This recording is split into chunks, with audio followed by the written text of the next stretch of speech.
Hi there, guys. Tonight we're going to do something a little bit different.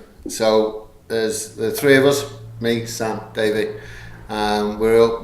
We've cracked open a bottle of Vocation Naughty and Nice, which, to be honest, we've been cellaring for a little over 2 years. Best before date was Feb 2017, but it's a 7.5 chocolate stout brewed in Ebden Bridge. Vocation are a fantastic brewer. So what we're going to do is we're just going to crack it open and just give it a go, see how it goes. Right, guys. That's it. Treat the boss first. Yeah, sure, of course. There's a little bit at a time, mate. It's less than half a pint there, Scotty. It's a nice heavy bottle. You call yourself a professional, do you? Heavy that bottle is. You got more than me. It's alright, we can swap. You had that 11.3. Yeah, Trappist. Yeah. Whoops. So, it's nice dark caramel head on it. Yeah, it's absolutely jet black. It's pretty wicked. opaque. You can't see anything through it. One of the things we want to show you from this video is that aging beer is a really good thing to do. You know, especially stouts. You know, they just right. Maybe I didn't pour you enough. But yeah, stouts really sort of Shine through. shine through. Really, you know We tend to not stock enough imperial stouts because we don't get enough customers that want enough imperial stouts. Yeah. So we end up sitting with them on the shelves for ages. And yes, although it makes it better, it's still sitting there. And what people really want is that pale, hoppy, DDH, NEPA. I think I stand out from the crowd on that one because I'm a bit of a deviant. With I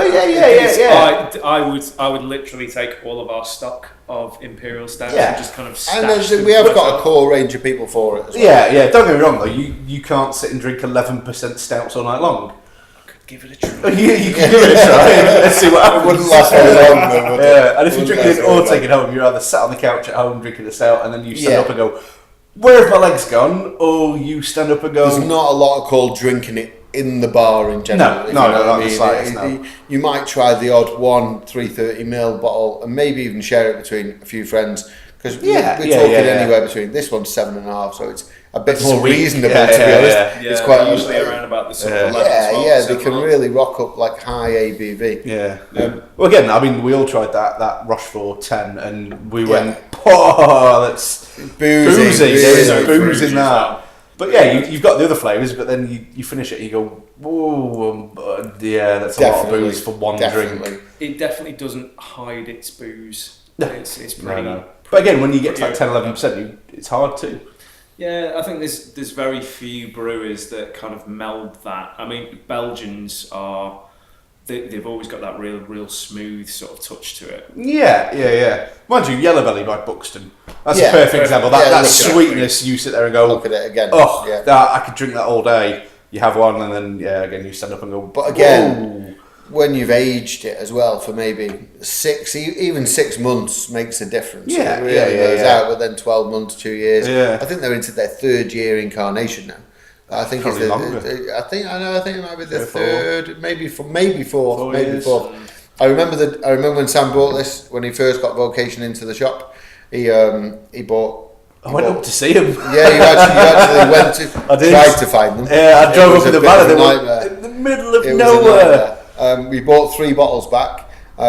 We had the other 2 at the time, and it was a really nice beer. But a little bit unrefined, if anything. To be honest, the chocolate didn't really come through, and it was a little bit too bitter. I'm really looking forward to this. We've sat here on this show. Cheers, guys. Nice one. A lot of chocolate on the nose. I've just gone straight in. Yeah, me too. Straight in. A lot of chocolate in the taste, to be honest. Yeah. It's mildly bitter.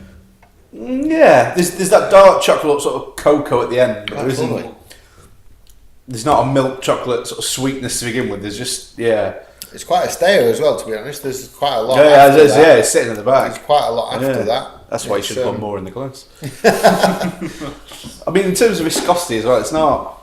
It's not super thick. It's not, is it? I think that's still with it being quite light for the style, if you know what I mean. Yeah. It's not what you'd call quite an imperial stout, but it's definitely It's getting there. It's getting there. It's 7.5% sort of thing, but I think it's quite accessible as well in terms of what would be classed as a high percentage stout.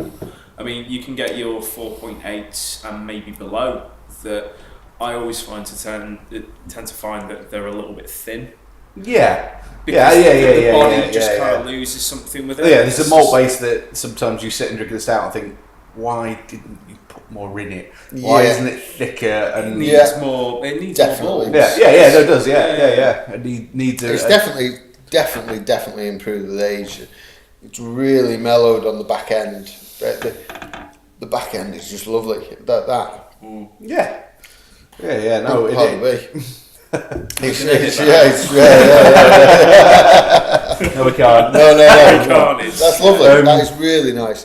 But the head seems to have dropped off, so the carbs really died down, which isn't something you want in this style anyway, I don't think. No, definitely not. It's got a nice bit of lacing on it as Yeah, well. it's a bit, There's plenty there on the glass. Just a smidge, but it's not. It isn't boozy. It's 7.5%. You can sit and drink an IPA and go, I get that burn afterwards of the ABV, but that you just don't. That's good. It's going down really well. Yeah, I think mine and Davey's mine's going down better than yours, but yeah. You're trying to tell me I need to drink more then. Yeah, pretty much. I think as well I always find this kind of a bit of a bone of contention with certain brewers because they always put like a colour, aroma, taste chart on things, and I think they've kind of nailed it on this one. It is jet black. It's got a malty chocolate base to it. Yeah. The taste is warming and smooth because you've got the 7.5% sort of ABV, and then you've got that kind of smooth tail. Just also like to put in there that the beer's probably 2.5 years older, and we're not dead. So you know what I mean. Aging beers is it definitely with the dark beer side. You know, the hoppy beers, they are going to change a little bit, but the dark beers really lend themselves to it, and they do really work. As long as you treat that beer well, you know, you cellar it right. It doesn't have to be overly chilled, but just as long as there's no real fluctuation between temperatures. As long as you don't put it in your airing cupboard. Yeah, basically. Yeah. Cool dark place. Cool dark place. Cool dark place. Nice and chilled. I mean, it literally has been our cellar for 3 years. And it hasn't gone bad. That's perfectly drinkable. Absolutely. And is actually quite nice. Everything was fantastic about it. Yeah. I mean, we've spent 3 years looking at it going, shall we? And we never have. So it's good that we've all done it together. I was thinking about something like that to do with when it says drink fresh as well. Especially kind of really, really hoppy, hazy sort of IPAs. I think that's the point where you think, you know what? I've got to drink it fresh. Oh, you have. have to. Yeah, when you've got the hops and the hops are going to lose their hop character, you have to drink it as well. You lose all that kick. You've just got to. The malt profile just comes through too much, and you just lose that lovely bitterness. Yeah, you've got to drink the fresh hoppy stuff as soon as you can, but the darker beers that have little or no hops in them, then crack on. Cellar them, see what they end up in a couple of years. I can't remember, but I can't remember if it was you, Scott, or if it was someone else. But we ended up having a fresh and a cellared beer of the same beer together, and it was a stout. And I don't think it was you. I think it was someone else that was in.